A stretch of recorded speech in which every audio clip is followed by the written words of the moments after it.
कभी आप लोगों ने सोचा कि अगर साइतामा अपने अंदर के रेज को, अपनी ताकतों को एकदम भयंकर तरीके से इस्तेमाल करे तो वो गोकू के साथ किस तरह की बैटल कर पाएगा, और वो भी तब जब गोकू अपने MUI में हो। डूड बैटल बहुत खतरनाक होगी। सो हेलो सुपर फ्रेंड्स, कैसी है हमारी सुपर पब्लिक? आया हो बहुत ज्यादा बढ़िया होगी यार। आज हम इस वीडियो में कंपेयर करने वाले हैं ब्रिज़ाकम और साइतामा को मास्टर अल्ट्रा इंस्टेंट गोकू के साथ। ब्रिज़ाकम और साइतामा हमें एनिमे वर्ल्ड के अंदर देखने को मिला था। ये पूरे जो एनिमे था ये फैन मेड था, सो ये नॉन कैनन है। यहाँ पर तुम सीरियस मत होया करो। मैंने ऐसे बहुत सारे कमेंट्स पढ़े हैं जो कि साइतामा के ब्रिज़ाकम मोड को कैनन समझ लेते हैं। भाई वो कैनन नहीं है, वो एकदम नॉन कैनन है, फैन मेड है। एंड दूसरी तरफ मास्टर अल्ट्रा इंस्टेंट गोकू है जो अपने सीरीज का सबसे पावरफुल बीइंग है, बहुत बड़े बड़े फीट्स कर रखे हैं, डायरेक्टली एंजल्स के लेवल पर पहुंच चुका है। तो भाई बैटल बहुत खतरनाक होने वाली है। सो चलो कंपेयर करते हैं। और अगर लकीली तुम इस चैनल पे पहली बार आ गए तो चैनल को सब्सक्राइब करके अपने लक को बनाए रखो एंड बेल नोटिफिकेशन को जरूर प्रेस कर लेना। एंड मेरे इंस्टाग्राम का लिंक आपको डिस्क्रिप्शन में मिल जाएगा, सो जाकर के वहां पर मुझे फॉलो कर लो। तो अभी हम इनकी कुछ पावर एंड एबिलिटीज को डिस्कस कर लेते हैं एंड फिर देखते हैं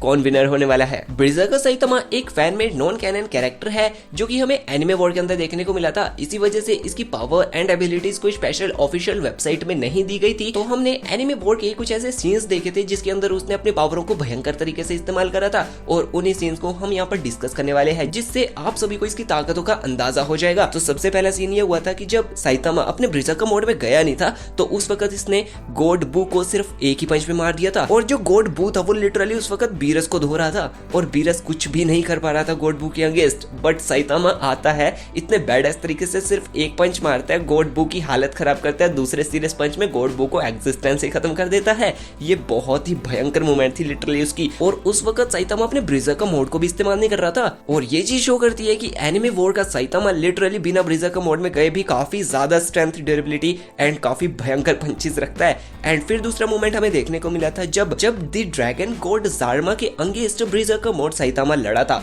लिटरली यहाँ पर ब्रिज़ाकम और साइतामा उसको हरा तो नहीं पाया था, बट डूड उसने एकदम भयंकर अपने ताकतों का प्रदर्शन कर दिया था। उसने ज़ार्मा के सामने अपने ब्रिज़ाकम मोड को ऑन किया एंड देन उसने अपने एक पावरफुल टेक्निक जिसको कि उसने नाम दिया था सीरियस टेबल फ्लिप, इसका यूज करा। देखो इसमें क्या होता है कि वो बहुत सारी चट्टानों को हवा में उछालता है एंड फिर स्पीड ऑफ लाइट से मूव करके अपने ओपोनेंट ज़ार्मा को एकदम से बहुत ज्यादा परेशान कर रहा था एंड उसको पंचेस मार रहा था। यार एक्चुअली ये बड़ी बड़ी चट्टानों को ऐसे हवा में उछालने के पीछे का रीजन ये था कि जो साइतामा था वो अपनी स्पीड ऑफ लाइट से मूव कर रहा था और इन चट्टानों में वो बड़े बड़े जंप्स ले रहा था, जिस वजह से वो अपने ओपोनेंट ज़ार्मा को डिस्टर्ब कर रहा था। एंड हाँ, अपने पंचेस मार तो रहा था उस पर ज़ार्मा को फर्क नहीं पड़ रहा था। एंड लिटरली यहाँ पर उसकी ड्यूरेबिलिटी भी शो हुई थी। जब ज़ार्मा ने उसको पंच मारा था वो उस पंच को सरवाइव कर गया था। एंड फिर हमें ब्लैक गोकू के साथ उसकी बैटल देखने को मिली थी। एंड लिटरली ब्लैक गोकू के साथ तो उसने भयंकर बैटल करी थी।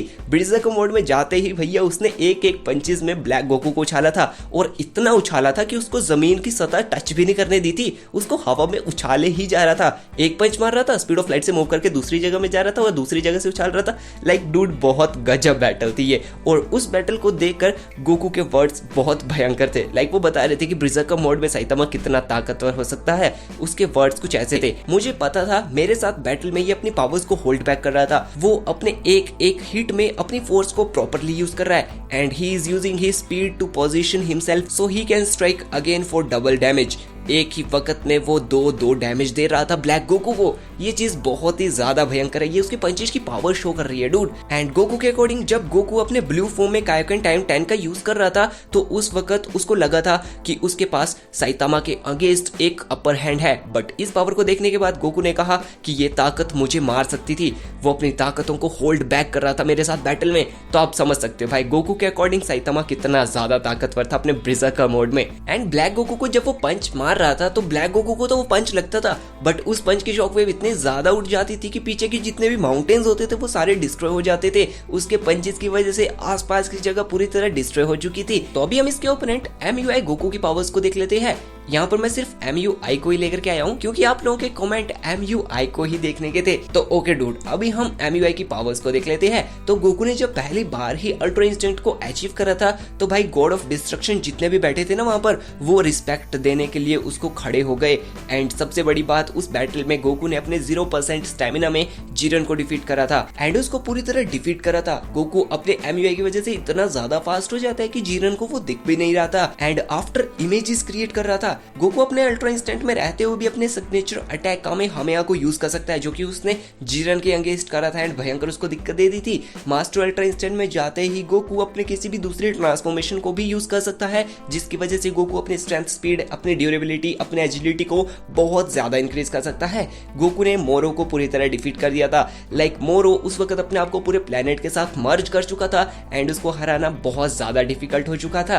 बट उस वक्त गोकू ने अपने MUI की मिस्टिकल पावर की वजह से अपना एक बहुत बड़ा क्लोन बना लिया एंड उस क्लोन के एक ही पंच से मोरो डिफीट हो गया। समझ रहे हो ना, MUI बहुत ही ज्यादा मिस्टिकल पावर्स अपने अंदर छुपाए हुए रखी है एंड धीरे धीरे गोकू उन सभी पावर्स को अचीव कर रहा है, अनलॉक कर रहा है एंड अपनी नई नई ताकतों से अपने ओपोनेंट्स को हरा रहा है। मास्टर अल्ट्रा इंस्टेंट एक ऐसी टेक्निक है ना जिसमें यूजर की बॉडी पूरी तरह काम खुद ही करती है, मतलब माइंड तक कोई मैसेज जाने नहीं देगी, बॉडी खुद ही बहुत ज्यादा ऑफेंसिव एंड बहुत ज्यादा डिफेंसिव हो जाएगी। ओपोनेंट के अटैक को किस तरह से डॉज करना है, किस तरह से ओपोनेंट को हिट करना है, कहां पर सबसे ज्यादा डैमेज मिलेगा, वो सारा काम बॉडी खुद ही करती है। MUI में जाने के बाद गोकू को कुछ अपने दिमाग का ज्यादा इस्तेमाल नहीं करना पड़ता है। देखो यार, MUI एक ऐसी टेक्निक है जिसको एंजल्स अपने बेस फॉर्म में यूज करते हैं एंड डूड MUI की वजह से गोकू अभी एंजल्स के एक स्टेप तक पहुंच चुका है। तो अभी देखते हैं MUI Goku and Breezer mode जब आपस में लड़ेंगे तो बैटल किस तरह की रहेगी। डूड अगर सबसे पहले यहाँ पर मैं साइतामा की बात करूं तो अपने ब्रिजर मोड में गए बिना भी मैंने आपको थोड़ी देर पहले बताया कि उसने गोडबू को अपने सिर्फ 2 ही पंचेस में पूरी तरह डिफीट कर दिया था और उस वक्त गोडबू बीरस को मार रहा था। डूड बीरस भी गोडबू के अगेंस्ट कुछ नहीं कर पा रहा था उस वक्त, लेकिन डूड पीछे से साइतामा आता है, गोडबू को मारता है एंड खेल खत्म। और वहीं तुमने गोकू के वर्ड्स पे भी ध्यान दिया होगा, गोकू ने अपने ब्लू फॉर्म के कायोकेन टाइम 10 के साथ उसको कंपेयर किया। मतलब हाँ, उस वक्त गोकू थोड़ा ताकतवर था बट उस वक्त साइतामा ने अपने ब्रिजर मोड का इस्तेमाल बिल्कुल नहीं किया था और अगर वो यहाँ पर अपने ब्रिजर मोड का इस्तेमाल कर रहा है तो यहाँ पर वो भयंकर दिक्कत दे रहा है MUI गोकू को लिटरली। और अगर हम MUI गोकू के प्लस पॉइंट्स की बात करें तो सबसे पहला प्लस पॉइंट तो ये है कि वो अपने MUI में रहते हुए किसी दूसरी ट्रांसफॉर्मेशन को यूज कर सकता है, लाइक वो अपने सुपर साइयन गोड रेड फॉर्म को या फिर ब्लू फॉर्म को यूज कर सकता है, जिस वजह से उसकी स्ट्रेंथ, ड्यूरेबिलिटी, स्पीड बहुत ज्यादा इंक्रीज हो जाती है। और अगर स्ट्रेंथ, ड्यूरेबिलिटी, स्पीड की बात करें तो मुझे दोनों इक्वल ही लगते हैं। देखो क्यों? क्योंकि दोनों ही स्पीड ऑफ लाइट से मूव कर सकते हैं, दोनों ही आफ्टर इमेजेस क्रिएट कर देते हैं और पंचेस का तो तुम्हें मैंने बता ही दिया, लाइक साइतामा एक एक पंच में ब्लैक गोकू को उड़ा रहा था एंड लिटरली जब वो ब्लैक गोकू को पंच कर रहा था तो वो पंच ब्लैक गोकू को डबल डैमेज दे रहे थे और उस पंच से ब्लैक गोकू को तो डैमेज पड़ रहा था लेकिन उस पंच के शॉक वेव से पीछे के माउंटेन्स आराम से ही डिस्ट्रॉय हो रहे थे। बट वहीं अगर हम दूसरी तरफ MUI गोकू की तरफ को देखें तो जब वो जीरन को पंचेस मार रहा था तो उसके पंचेस की शॉक वेव भी बहुत सारी चट्टानों को डिस्ट्रॉय कर रही थी, माउंटेन्स को डिस्ट्रॉय कर रही थी। बट अगर ओवरऑल हम बात करें कि कौन जीतेगा, तो मेरे पर्सनल ओपिनियन से ब्रिजर का मोड साइतामा जीत सकता है। देखो पहली चीज तो वो नॉन कैनन आता है, उसकी कोई पावर एंड एबिलिटीज की स्केलिंग नहीं है, एकदम से जितना वो चाहे उतना वो ताकतवर हो सकता है एंड लिटरली यार उसको कहीं ना कहीं बीरस से भी ताकतवर बताया है और मुझे नहीं लगता कि अभी कैनन सीरीज के अंदर MUI गोकू को इतना ताकतवर बताया है। वो अपनी ताकतों का बेहतरीन इस्तेमाल करके बैटल काफी टफ करेगा but in my personal opinion Breezer का मोड साइतामा ज्यादा ताकतवर है। देखो आप लोगों का ओपिनियन कुछ और हो सकता है, आप लोग अपना ओपिनियन मुझे कमेंट सेक्शन में बता सकते हो और ऑफेंड होने वाली बात नहीं है, नॉन कैनन कहानी समझो खत्म करो। तो इस वीडियो के लिए इतना बहुत है, अगर वीडियो अच्छी लगी होगी तो वीडियो को लाइक जरूर कर दो, चैनल पे नए हैं तो चैनल को सब्सक्राइब जरूर कर दो, कमेंट सेक्शन में अपने ओपिनियंस बताओ, नेक्स्ट बैटल किस चीज में चाहिए वो भी बताओ एंड अभी मिलते हैं नेक्स्ट बैटल में, तब तक के लिए bye and thanks for watching.